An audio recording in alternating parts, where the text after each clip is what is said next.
I've ripped up the agreement with Justin Trudeau. But because I ripped up the agreement with Justin Trudeau, we have ripped up the agreement with Justin Trudeau. We've ripped it up. Well, we've ripped up the agreement with Justin Trudeau. I've ripped up the agreement. We've ripped up the agreement. And so I've ripped up the agreement. Like I said before, we've ripped up the agreement. Okay, so you've ripped up the agreement. We get it. But the point is, you want to become prime minister. You have no faith in Justin Trudeau and the Liberal Party, or so you say. So will you vote a non-confidence vote to trigger a carbon tax election? I mean, vote for an election. Let voters go to the polls now. But you haven't done that. You get in bed with Justin 2 years ago. Now you're out of bed a couple of weeks ago, and then you go back in bed again. Make up your mind. It could be perhaps that Jagmeet was waiting to hear what the Bloc Québécois were going to say, and Yves Francois Blanchet had this to say. Have the Liberals given you any indication that they're willing to work with you on these priorities? I don't wait for them. But you have to talk to them. No. I don't wait for them because they have to. If they do not come with the vote I want, they will fall. And that's their decision to make. What's your deadline? When do you want these things to happen? Before Christmas? After? When? I have the words to tell you in English, but not the intention. I have my idea about the way things should happen. But now we'll start by showing that the attempt by the Conservatives was stupid. And after this is done and voted, I might come with something more precise. Why didn't you say this yesterday? We're letting you know today. Why didn't you say it yesterday? You had more than 24 hours. Why did you wait for the Bloc to say this first? Other than to maybe give yourself some political cover, why didn't you say it yesterday? We're letting you know today. But how can you say this when you've said Trudeau must go repeatedly? How do you square that? In the next election, people have a choice. I stand by my words. Trudeau has let you down. Trudeau has let you down and does not deserve another choice. We are building a movement. We've shown that with 2 by-elections where we were the only federal party that had us, that was in the competition, that won one, and was in the competition in the other. We were the only federal party competitive in the island of Montreal, on the island of Montreal, and in the suburbs of Winnipeg. So we are building a momentum. We're building a movement. We're showing people that we can stop conservative cuts. I think the press wants you to believe, or the mainstream media would want you to believe, that Canadians don't really want to go to the polls. But believe me, well, believe yourself. You know you do. You know that we all want to change and it can't come fast enough. I thought I would play a little bit of an interview I did with Wyatt Claypool of the National Telegraph, and we talked about Jagmeet and his relationship with Justin. I thought it was pretty interesting, so I'm going to play that for you now. But in the meantime, if you could look in the description, there's a link to how you can support my work. It's called Fuel the Fund. And also there's a link to my Linktree, and that'll take you to my Rumble channel and my Substack and my Twitter. If you ever want to direct message me, that'd be great. And also, if you could subscribe, that would be wonderful. And leave a like, leave a comment. That always, you know, as the kids say, juices the algo. Now here's my interview with Wyatt Claypool. So anyway, Wyatt, while I have you here, something else that happened in the news was somebody else got a divorce. Jagmeet and Justin, you know, their little marriage broke up. And first of all, you know, what were his motivations, Jagmeet, to form that coalition when he did 2 years ago? Because it just created this sort of almost monopoly where they could pass all their bills. Like, what was in it for him? He never seemed to like Justin in the first place. Why do you think he did that in 2022? Well, in a certain sense, the coming together was symbolic just as much as the tearing up the supply and confidence agreement between the NDP and the Liberals was also symbolic, because since 2019, when Justin Trudeau was not able to secure his second majority, basically he was always in partnership with the NDP as well as the Bloc Québécois since then.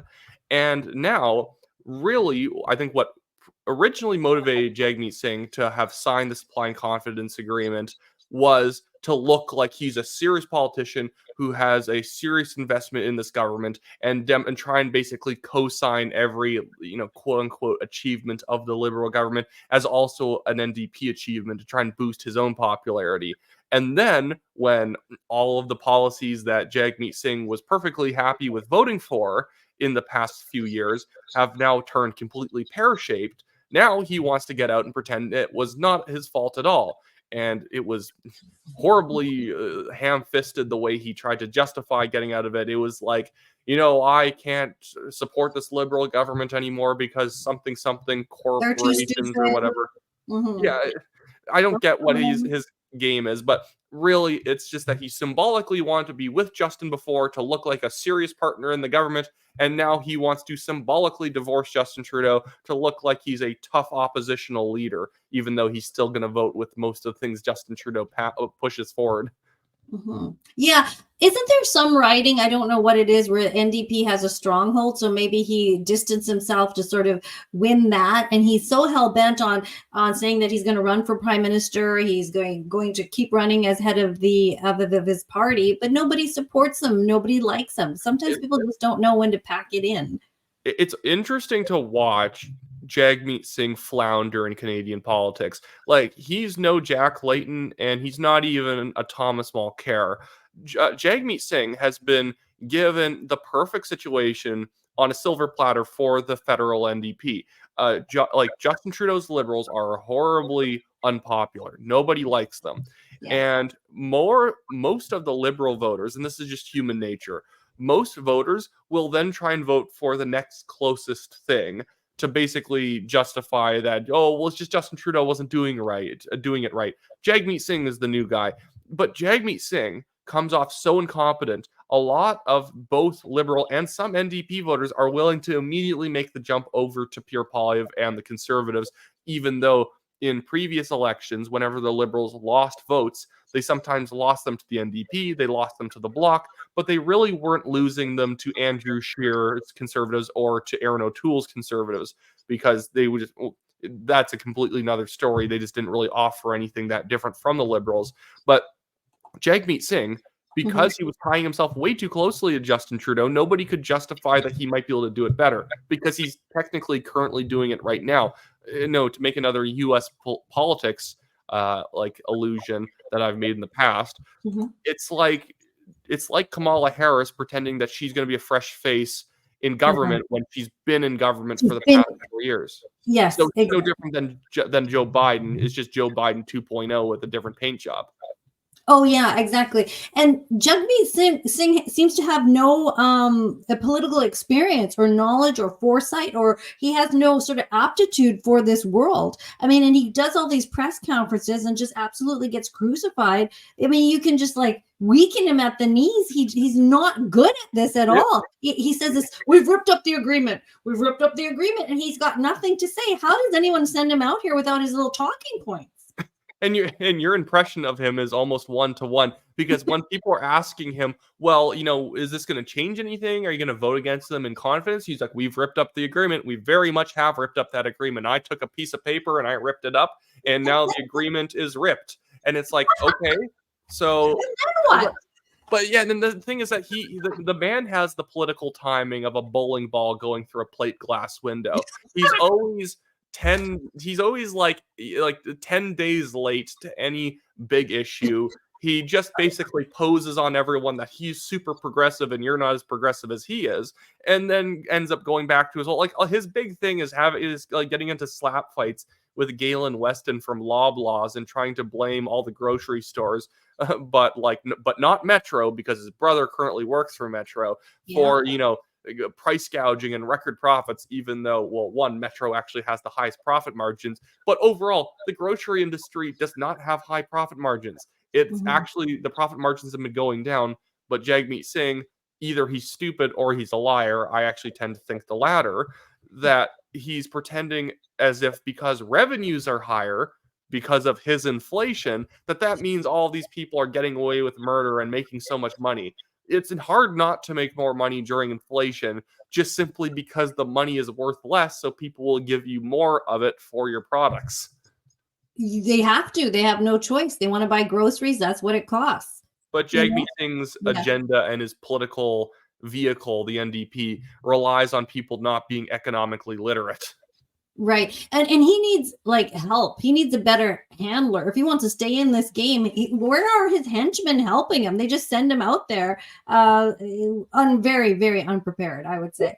But, The federal NDP used to be more of a workers' party, especially under Jack Layton. It was kind of that blue collar working class party. Jagmeet Singh, if you ever see him at union protests, strikes, whatever, he actually looks visually uncomfortable being around people who work sort of hands-on jobs. You can tell he thinks it's grimy, it's dirty, it doesn't really mesh with his Rolex watch type lifestyle.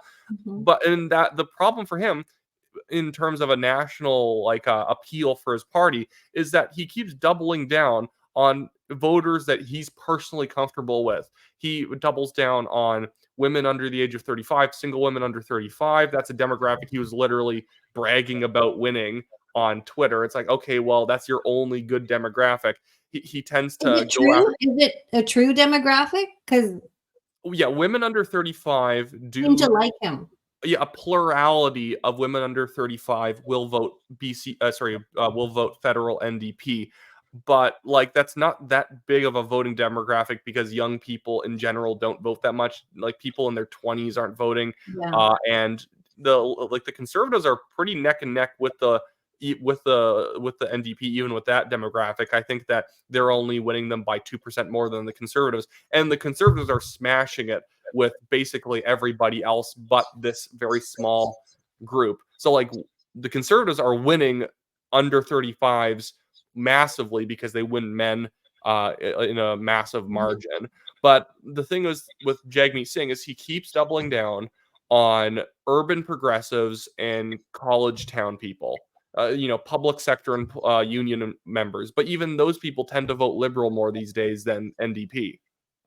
I see. Yeah, I don't think he's got a shot, but he's in the game. He's still in the game for now, and he's making headlines and just very, very unprepared. It's almost embarrassing. Here's one last thing on Jagmeet Singh. Everyone always thinks that he's only sticking around because he wants his pension. Yes, I don't really think he cares about the pension that much. Yeah, he'll take it. The man's already independently wealthy. He could go back to being a lawyer and make way more than he does as an MP. But the man loves being on camera. The man loves being talked about. And that's why he keeps holding on as the NDP leader, even though he's obviously not the right man for the job. He likes publicity, and he wants to be in the snapshot of history that if you talk about politics between 2017 and 2025, you have to talk about Jagmeet Singh. Oh man, if I were him, I'd just get out of the game. Just go. You want attention? Go start a podcast. Go do something else. Go be an actor or something like that. This isn't for you. But but the problem with that, Anita, is that requires talent. And at least as a politician, the media's forced to cover him. Whereas if he's an actor and he's not good, nobody's gonna care to watch the movie. He's not gonna get the gig. But he could go podcasting and see what happens. There's space for everyone. I'd watch an episode. Yeah, just one. I watched one Don Lemon episode. That was the one with Candace Owens, and that's the only one I've ever watched. Yeah.